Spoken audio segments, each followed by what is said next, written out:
बस हम यही चाहते हैं मेरे पापा को इंसाफ दिलाइए। मेरे पापा कुछ नहीं करते, किसी को कुछ नहीं करते थे।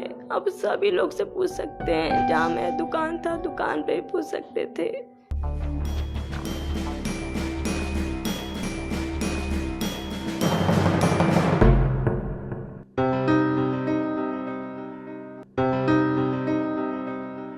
दोस्तों, बिहार राज्य के पटना जिले के फुलवारीशरीफ थाना अंतर्गत आने वाले पुलिंदर नगर गांव में 1 मई की रात 8 बजे दुकानदार दद्दन प्रसाद को दुकान बंद करते समय गोली मार दी गई, जिससे उसकी घटना स्थल पर ही मौत हो गई। उस दिन से आज तक उसका परिवार डरा सहमा घर के अंदर कैद है और पुलिस हाथ में हाथ धरे बैठी हुई है। 1 महीना हो रहा है, अभी तक किसी भी तरह की कोई कार्रवाई नहीं हुई। मेरी जासूसी कहती है कि दद्दन पाल एक व्यवसायी थे। उनके पास जनरल स्टोर की दुकान थी, जिससे वह अपने परिवार का भरण पोषण करते थे। उनकी किसी से कोई पुरानी रंजिश या दुश्मनी नहीं थी। वे बहुत ही नेक इंसान बताए जा रहे हैं। 1 मई को जब वह दुकान बंद कर रहे थे तो अचानक उनके ऊपर गोलियां बरसने लगीं, जिससे वह वहीं पर धराशायी हो गए।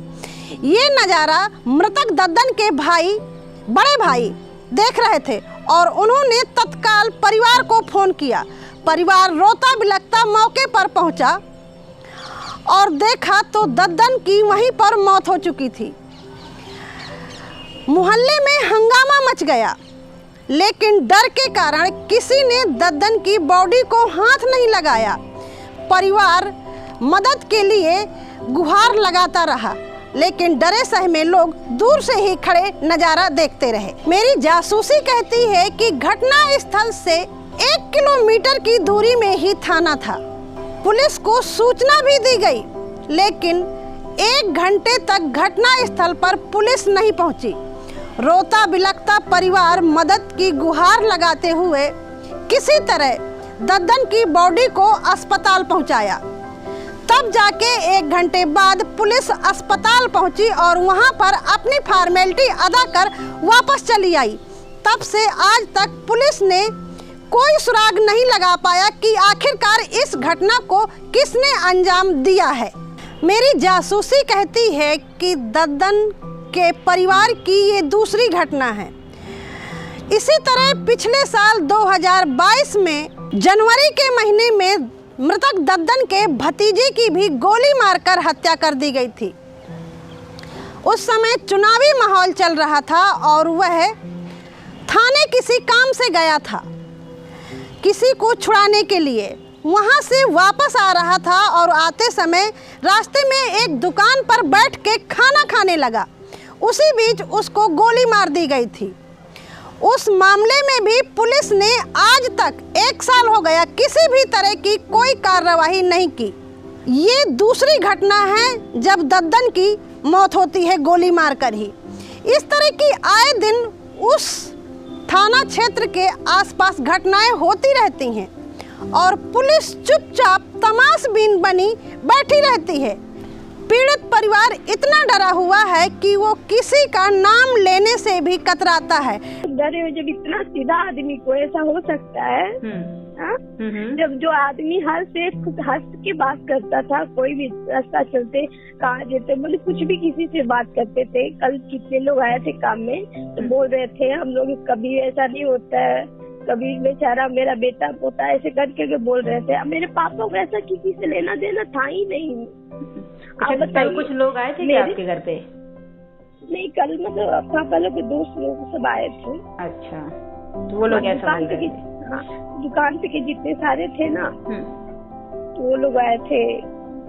मतलब आए थे तो पापा के दोस्त उतना नहीं है, बोले कि देखो बेटा हम नहीं आ सकते, जब इतना सब डरे हुए हैं। जासूसी में ये भी पता चला कि जब मोहल्ले और परिवार के लोगों ने भी अब साथ छोड़ दिया है, पुलिस भी उनका सहयोग नहीं कर रही, तो वो किसके बल रहेंगे और आगे की लड़ाई लड़ेंगे। इसलिए वो अब अपने घर का सिर्फ शांत माहौल चाहते हैं और जितने भी लोग उनके घर में बचे हैं उनको बचाना चाहते हैं। वहाँ पर हर दिन अगर इस तरह की घटनाएं होती हैं और पुलिस कुछ नहीं करती तो इसकी आखिरकार वजह क्या होगी? 1 मई को जो पुरंदर नगर है वहाँ पर ददन पाल जो व्यक्ति थे उनको गोली मार के हत्या कर दी गई थी। तो उस केस में अभी क्या कार्रवाई चल रही है?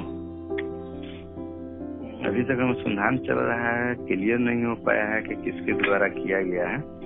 विभिन्न से हम लोग सूचना अलग अलग लोगों से सूचना ले रहे हैं आप? अभी तक क्लियर नहीं हो पाया है कि किसके द्वारा किया गया। थाना जो होता है वो थाना नहीं खाना होता है। थाने को जो खाना देता है उसी की बजाता है। वह गरीब लोग हैं, उनके पास इतना पैसा नहीं है, इसलिए वो किसी का नाम लेके अपने परिवार में और घटनाएं नहीं चाहते। वो चाहते हैं कि उनको शांत रहने दिया जाए, उनके परिवार को उन्हें बख्शा जाए। अब वो किसी भी तरह का खून खराबा, किसी भी तरह की घटनाएं अपने घर में नहीं देख सकते। बहुत बुरी तरह से इन 2 घटनाओं से वो टूट चुके हैं और आस पड़ोस के लोग भी अब उनका साथ नहीं दे रहे, यहाँ तक कि उनके घर में भी नहीं आते, उनसे बातचीत भी नहीं करते, क्योंकि मोहल्ले वालों को भी ये डर है कि अगर इनसे बातचीत करेंगे तो जिस तरह से इनके परिवार के साथ घटनाएं हुई हैं, कल के दिन उनके परिवार के साथ भी ना कोई घटना हो जाए। एक तरफ बिहार सरकार कहती है कि उनके यहाँ क्राइम की घटनाएं कम हैं। अगर मैं 2022 की NCRB रिपोर्ट की बात करूं तो बिहार में क्राइम की घटनाएं 24वें स्थान पे हैं, यानी कि काफ़ी कम है। इसके बावजूद भी एक ये गांव है जहां पर आए दिन घटनाएं होती हैं और ये एक ही परिवार की दूसरी घटना है, फिर भी पुलिस के हाथ खाली हैं और कुछ नहीं कर रही।